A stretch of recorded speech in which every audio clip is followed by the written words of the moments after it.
नमस्कार फ्रेंड्स, मैं हूं अतुल कुमार सिंह और एक बार आपके लिए ले आया हूं इतिहास की एक ऐसी धारा जिसमें अगर परिवर्तन होते तो क्या होता, अर्थात अ स्पेकुलेटिव हिस्ट्री सीरीज़।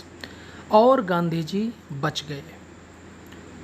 तो अभी तक अगर आपने हमारे चैनल को सब्सक्राइब नहीं किया है तो कृपया हमारे चैनल को सब्सक्राइब कर लीजिए और यदि आपको ये सीरीज़ पसंद आए तो इसे लाइक कीजिए, शेयर कीजिए ताकि अन्य लोग भी इसे सुन सकें।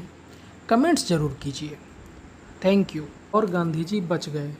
कभी कभी हम यह सोचते हैं कि इस इतिहास की धारा वैसी न बहती जैसी वह बही तो इतिहास में जो हुआ वह न होता तो यथार्थ के धरातल पर इतिहास की अविच्छिन्न धारा को रोकना, मोड़ना, तोड़ना कहाँ संभव। पर कल्पना की उड़ान में ऐसी गुंजाइश असंभव तो नहीं। देखो मन कहाँ ले जाए। 30 जनवरी 1948, बिड़ला हाउस, नई दिल्ली।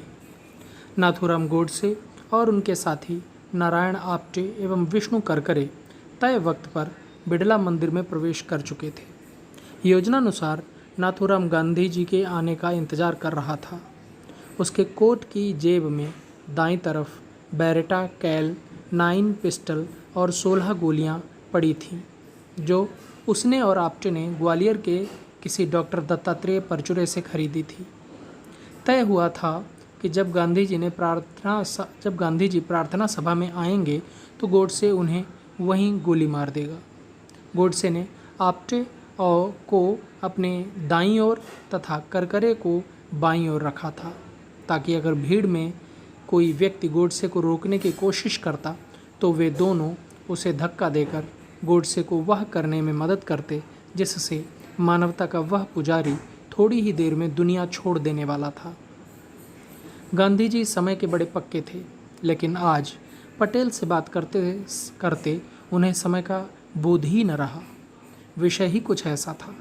भारत के प्रधानमंत्री और गृह मंत्री के बीच कई मुद्दों पर व्यापक मतभेद थे, जिन्हें सुलझाए बिना आगे बढ़ना असंभव हो चला था। पटेल ने आज गांधी जी से अपना त्याग पत्र देने की बात तक कह दी थी, जिसे गांधी जी ने तत्क्षण अस्वीकार कर दिया और कहा, जैसे हर समस्या को हम लोग बैठकर आपस में सुलझाते रहे हैं, वैसे ही यह समस्या भी सुलझा ली जाएगी।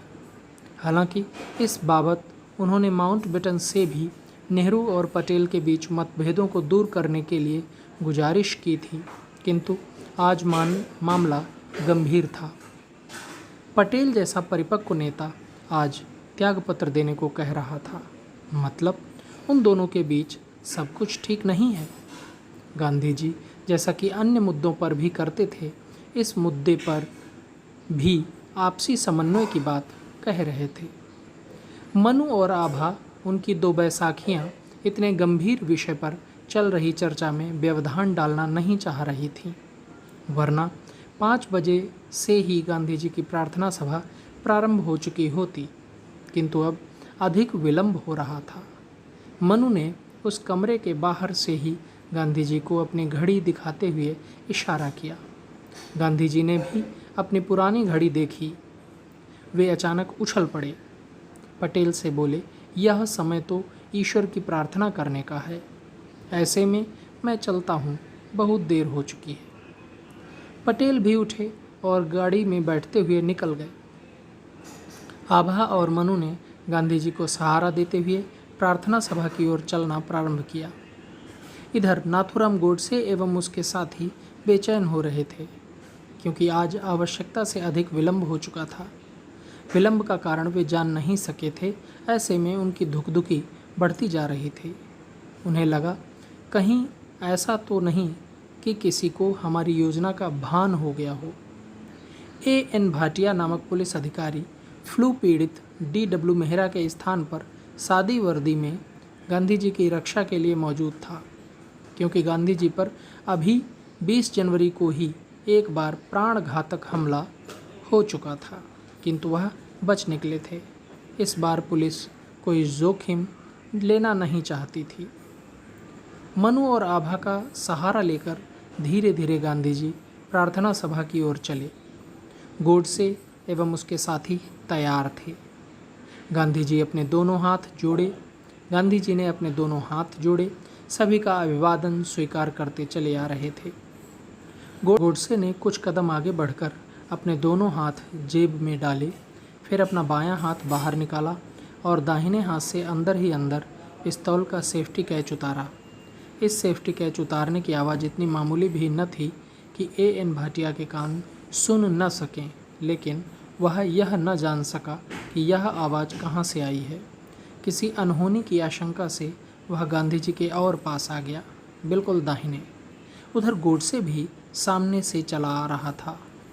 गांधी जी के ठीक सामने आकर गोडसे ने अपने दोनों हाथों से नमस्कार किया, फिर वह नीचे झुकने लगा।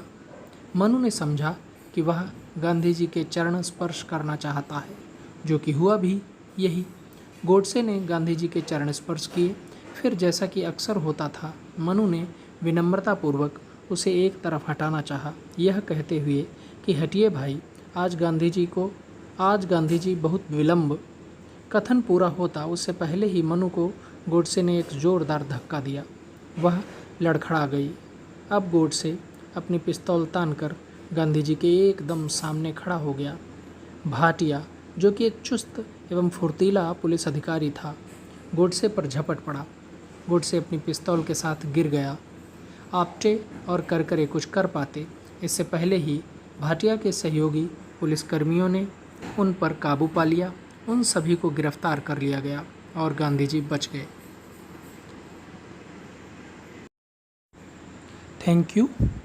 अगर आपको ये भाग पसंद आया है तो अगला भाग मैं शीघ्र ही लाऊंगा। आप इसको सब्सक्राइब, शेयर एंड लाइक ज़रूर।